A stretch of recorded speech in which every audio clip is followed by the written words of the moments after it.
2 Corinthians 9 and verse 6. But this,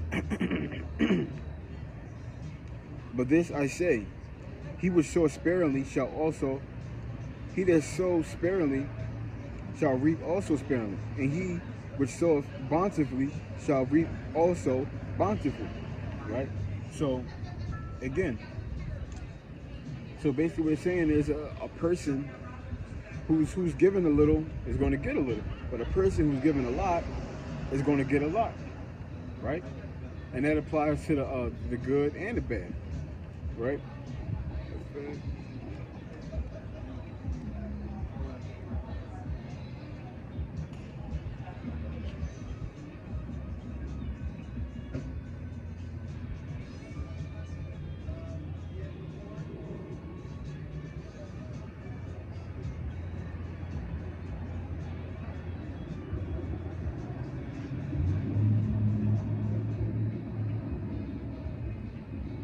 This is Revelation 22 and 12.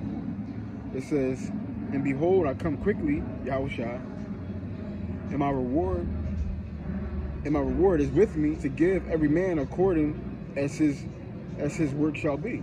Right? So Yahushua, he's going to be dealing out, Yahushua and Yahweh, they're going to be dealing out rewards according to what was worked for, right? So like imagine if you want to plant, if you want a plantation, you're working for Unc or whatever, right? You want a job, you did 25 hours this week. When payday come along, you're going to get according to the 25 hours. Let's say you work 12 hours. Payday come along, you're going to get that work for that 12 hours, 30 hours, 40 hours, so on and so forth. Whatever work you put in, that's what you're going to get out of it, right? Now, and that's going to be the same concept with Yahushua and Yahweh, right? Whatever you're putting in, that's going to be what you get out, right? Whatever work you put in, that's what you're going to get out. You putting in good, you're going to get good back. You putting in bad, you're going to get bad back, right? But just because you're doing the good, that doesn't mean you're going to get bad. You're not going to get bad. And just because you're doing bad, it doesn't mean you're not going to get good. Because we know that what? The Father is going to have his mercy the way he want to have the mercy. And he want to give what he want to give, when he want to give it, his way, how he want to do it, because that's what he does, right?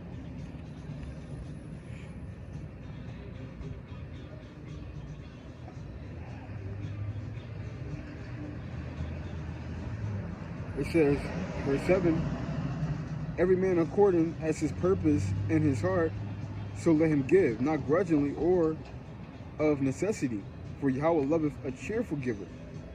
So, and that's another thing. We're not supposed to be giving because we got to give. We're not supposed to be giving in an upset way, like, man, I got to give him this. Take it, man. So you can't be in a spirit like that. The Lord loves a cheerful giver. Right? He don't want you to give because you feel like you got to do it. He wants you to give it because you want to do it and because it's the right thing to do, right? And that's how we're supposed to do it.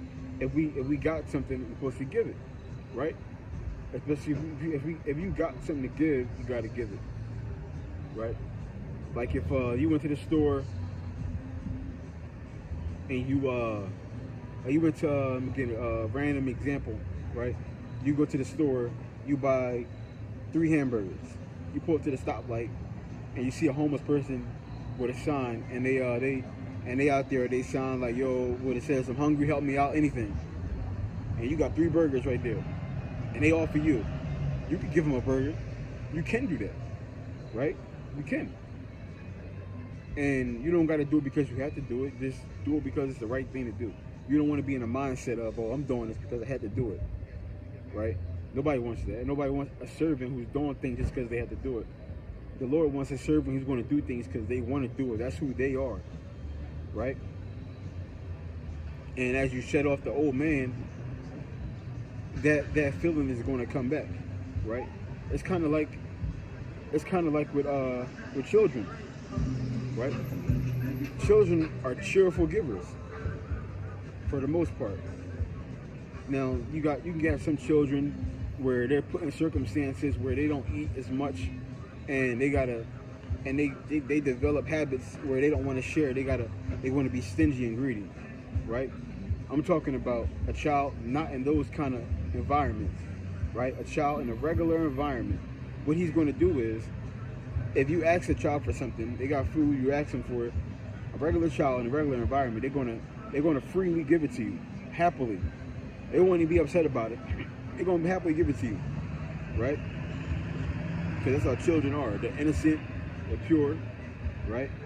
And they like to spread that, right? And that's basically the spirit the Father wants us to be in. That same exact spirit, just like a child, right?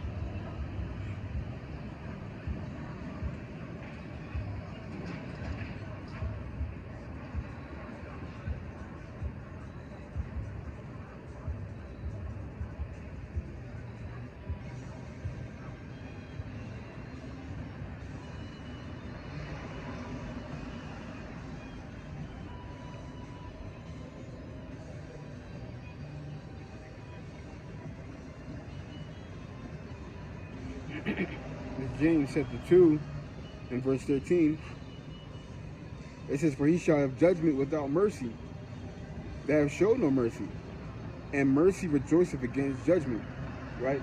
So it says that what? The Father, he's going to have mercy without judgment towards the people who weren't showing mercy, right? But to the people, and then he's letting you know on top of that, that what? Mercy is over judgment, right? Just as a, so he's saying right here, listen, the Lord, he's warning you now. The Lord is going to have mercy upon the people who doesn't have mercy, right? And then that's over with, and now he's saying, he's adding another thing to it for you to keep in mind, right? And he says, mercy is over judgment, right? So he told him, listen, the Most High, he's going to have judgment without mercy towards them that have shown no mercy, right? And then a total separate thing, he's telling them what? I know what he was doing too. And a total separate thing, he told them what? He said, and judgment is over mercy. Because you do have some people that say, well, I want to show mercy, but it's just the law says I got to carry it out this way. No. So James was letting you know right here that don't try to say, oh, well, the law says I got to do this. No, because he just told you right there, mercy is over judgment. Mercy is over the penalties of the law. Mercy is over that. So if the penalty was to stone somebody to death or something, right? You don't got to stone that person to death. You can implement mercy, and that overrides that situation. That's it. We're good here, right? And that goes with anything that we do here on earth. Mercy is going to be over any kind of judgment that's going to be on earth. So you can't go to the Father like, well, you know, I wanted to show him mercy, but I had to carry out what the law said. Nah, don't put that on him.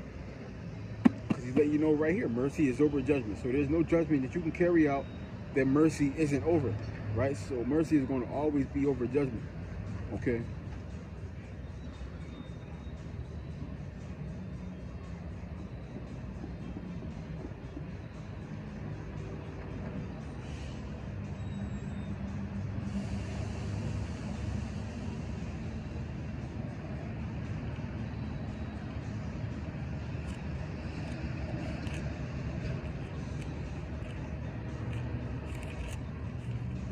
Proverbs 3